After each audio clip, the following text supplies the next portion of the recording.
Let's get to what will be in the next week or so the biggest story in Minnesota politics. This is from the Daily Caller documents. Senator Klobuchar took Ponzi schemers' campaign contributions, didn't prosecute. We've got on the phone, bring him up, Matthew Boyle, the investigative reporter who investigated this and then reported on it. Matthew, are you with us? I'm here. Thanks for coming on the show. Do you like Matt or Matthew? Either way is fine. I'm going to call you Matt then. All right, Matt. This broke on of course your website, traveled through social media, but this is the first time a lot of our listeners are being made aware of it because I don't know if you know about this, but the local press in Minnesota is kind of in the tank for Amy Klobuchar. I've heard some things like that. Yeah, it's kind of surprising to me that nobody, because I'm sure they, obviously the Tom Petters scandal was a major deal in local politics there, and it probably would have been much more so nationally if it wasn't for Bernie Madoff stealing the spotlight. Right. But, I'm amazed that nobody has looked into this before now, and it's so clear. Well, what happened. The attitude towards Amy has been that she's just this nice woman who was she a public defender or she was a Hennepin County attorney. Hennepin County attorney. Yeah. And that she's just this nice woman, and we got her elected, and for 6 years she's done nice things in the Senate. And no one has bothered to find out if she has a black eye or not. And what you've uncovered is that she has a connection to Tom Petters that goes beyond just taking money. Right. She not only took money from him to get reelected as county attorney in 2002 in Hennepin County. I actually used to live in Minnesota. I'm very familiar with the area. Oh. And so she took money from Tom Petters in 2002, $8,500 from people directly connected with him, to get reelected as Hennepin County attorney, and then another $120,000 or more dollars to get elected to the U.S. Senate in 2006. Not only did she take money from him, like several of the Republicans who, of course, the press locally has, gone after. Right. She was intricately involved in keeping him out of prison for over a decade. All right. She had evidence in 1999 as the Hennepin County attorney that could have put Tom Petters away in 1999. He never would have built the Ponzi scheme up to what he did. And she chose not to prosecute him, and she won't answer why. All right. Matt, obviously, one would have to wonder that it certainly looks as though the case being that the reason why is because he was going to build her political career. Indeed. Now, Matt, so she chose to look the other way. Hang on one second.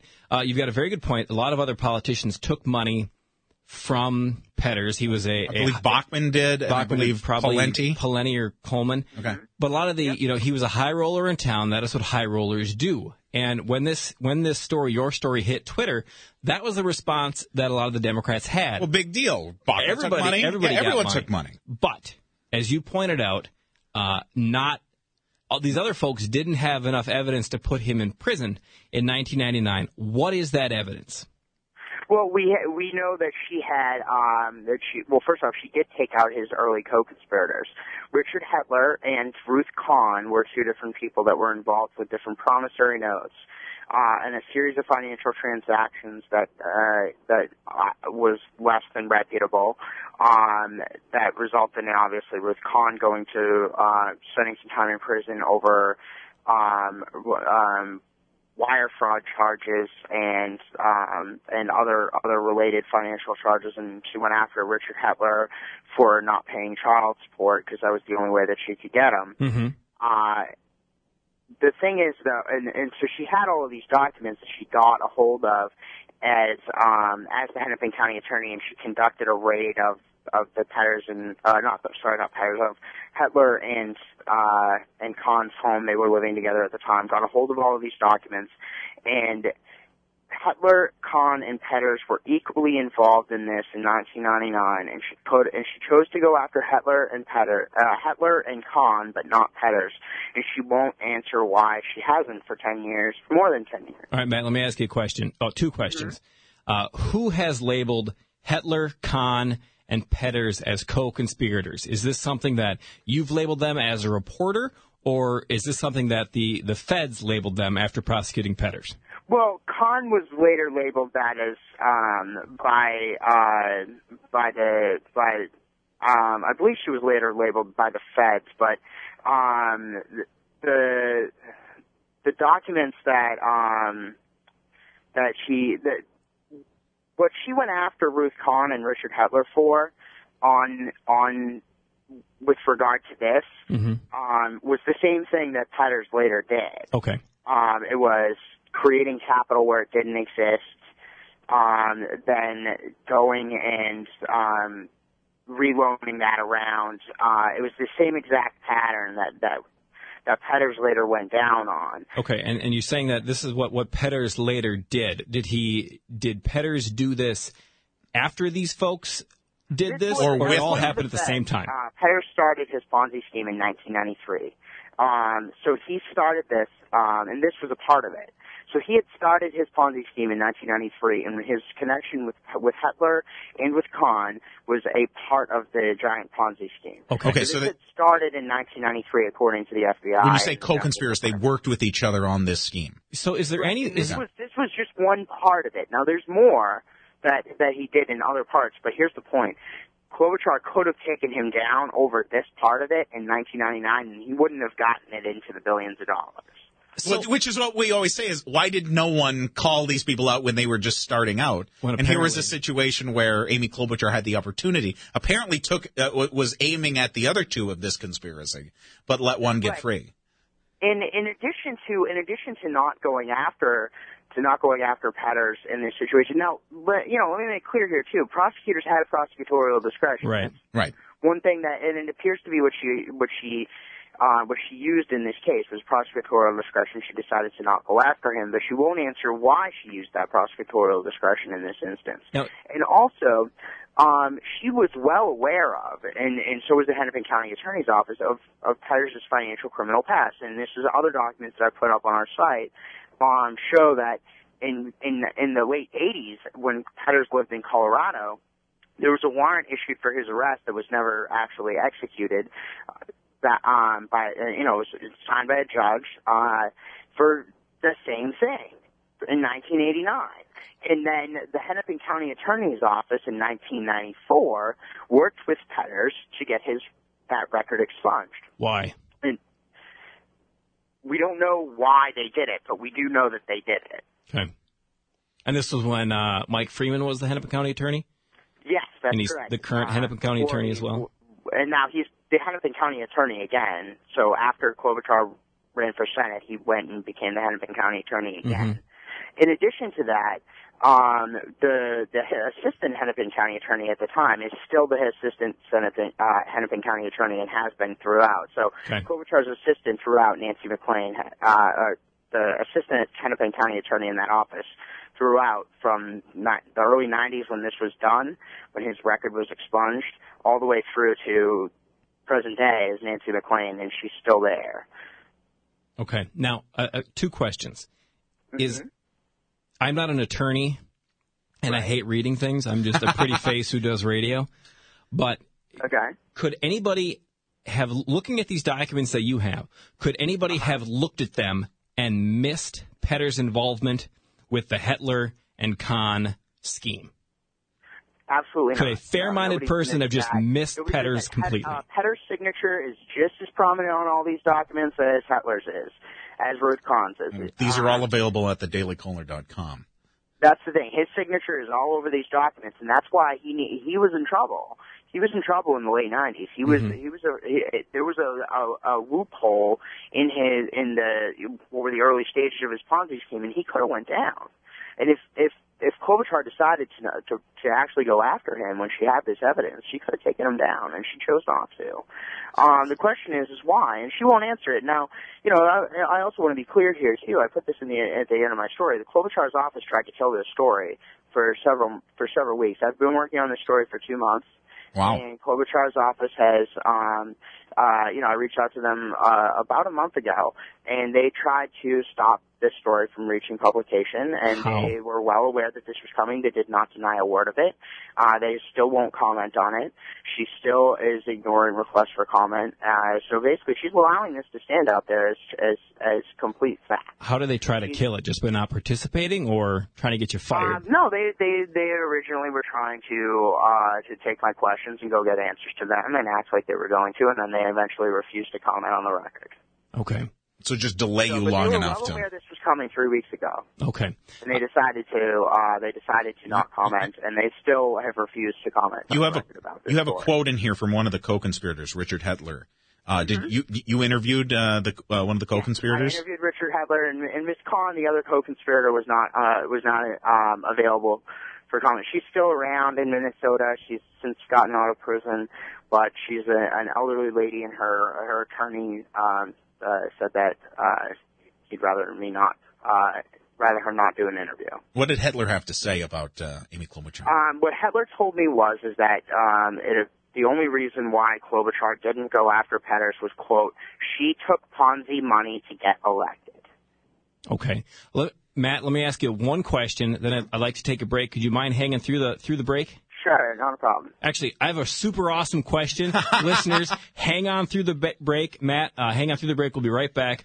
We're going to come back real quick. We're talking to Matt Boyle. He's with the Daily Caller. He has got the expose on Senator Klobuchar's shady dealings with Ponzi schemer Tom Petters. With Ponzi schemer Tom Petters. It looks irrefutable. This is The Late Debate with Jack and Ben. Give us a call, 651-989-5855. We're broadcasting from the Pop Communications studios. You're listening to Twin Cities News Talk, AM 1130 and TwinCitiesNewsTalk.com. Back on The Late Debate with Jack and Ben. I'm Jack. That's Ben. We're talking to Matt Boyle with the Daily Caller, who wrote the article, Senator Klobuchar took Ponzi schemers' campaign contributions, didn't prosecute. Now, Matt, first of all, thanks for, second of all, third of all, eighth of all my questions, thanks for coming on the show and explaining this to us. First question, why should we trust this Hetler character who apparently is a felon? Is a shady character with a... yeah. You don't have to trust Hetler. Okay. You don't have to trust Hetler. His interview just adds color to the piece, and it confirms a lot of what the documents show. Trust the documents. Trust the pieces. There's a paper trail. That's the point. I don't trust any person. Good for you. That's the thing, on a lot of stories, people ask me this: why should I trust somebody? Why should I not trust somebody? I don't trust anybody. I don't trust any person, what they say. I trust the pieces of paper. The documents clearly show exactly what I say they show, and what they show is that she had the evidence to take him down. She chose not to, and then he later subsidized her political career. All right. Up to when he went down. And, and that's it's pretty damning. And I'm surprised that nobody else has ever asked this question. But she's so nice. Don't trust the criminal. Like, seriously, you don't have to. You can trust the paper. The paper trail is clear. Do we know if Tom Petters' co-conspirators, Hetler and Kahn, did they contribute any money to Amy Klobuchar before she went after them? According to document searches on the 2002 Hennepin County attorney records that I have, financial donation records, they have not in that race, and they, according to the Center for Responsive Politics, they did not donate to any political candidates, including Klobuchar, from 1990 to present. So, I don't like to say that people haven't done something if they have, because you never know if they donated small amounts that are underreportable. Sure. But according to the different mechanisms by which we find political donation records, they're not listed at all. Okay, to recap the facts, Tom Petters donated in 2002 around $8,000 to Amy Klobuchar's campaign for Hennepin County attorney. Mm-hmm. Wait. Okay, first was all the this Hetler and Kahn thing that happened in 99? Yes. Okay, so first, Amy Klobuchar goes after two of the three people involved in a Ponzi scheme. Two of the people that she goes after face consequences. The one she doesn't go after, Tom Petters, donates around $8,000 to her Hennepin County attorney campaign in 2002. And then he later donates, or people connected to him, donates, $120,000-ish? Yes. A little bit more than that, probably. Okay. Yeah. In 2006 to her run for U.S. Senate. And then Tom Petters goes on to have a billions billion-dollar Ponzi scheme. $3.65 billion. $3.65 billion. So, and now the name is renowned. Right. Just paying attention to the news, you know who Tom Petters is. So not only did Amy Klobuchar miss an obvious opportunity to get Tom Petters for illegal stuff he did prior to a multi-billion-dollar Ponzi scheme, she also accepted campaign. Multi-billion-dollar Ponzi scheme. The Ponzi scheme is already underway. Okay. All right. Okay. This Ponzi scheme started, according to the FBI and the Justice Department, back in '93. So this was a part of it where he had screwed up.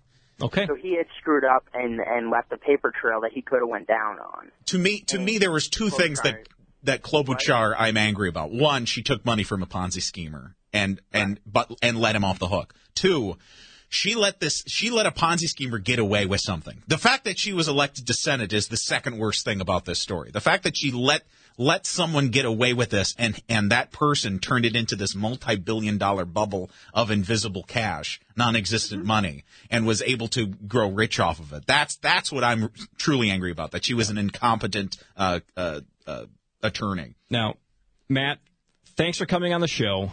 Thanks for doing the story. And it is unfortunate for the Minnesota media that it took you from D.C. to break the story. And what we are seeing here is essentially the Minnesota media buying into Amy Klobuchar's nice girl routine and not even bother to look. Just say that I plan on investigating the ties Senator Klobuchar has to the Minnesota media, and I know that they're very deep. They're very, she's very connected to them. I don't know if I would say collusion at this point in time, but I have seen collusion between Democrats and other media outlets around the country, and I wouldn't be surprised if I find it. Well, and believe me, I do plan to continue following this story, and we will get to the bottom of it. I will stay subscribed to the Daily Caller and to see what you write, because this is getting interesting. Finally, she's getting vetted. Yep. All right, Matt. Thanks for writing this. We'll have you on next time we got something to break. All right, sounds great. Thanks. Take care. So there we go. Matt Boyle with the Daily Caller. The article, which you can find at dailycaller.com, my Facebook page. Ben, throw that up on our Facebook page. Yes, I will put it up on facebook.com/late debate right now. The article is documents. Senator Klobuchar took Ponzi schemers' campaign contributions, didn't prosecute. So there appears to be, she's dirty. It is. And yes, she's going to need to explain herself. We're partisan Republicans, but I don't want to accuse something of something they didn't do if it can be proven she didn't do it. But she isn't answering the questions. The problem documents point to her being dirty. We don't know her motivation. Right. What we need to know is, why didn't she prosecute Tom Petters? Because she could have and stopped a horrible man from doing horrible things.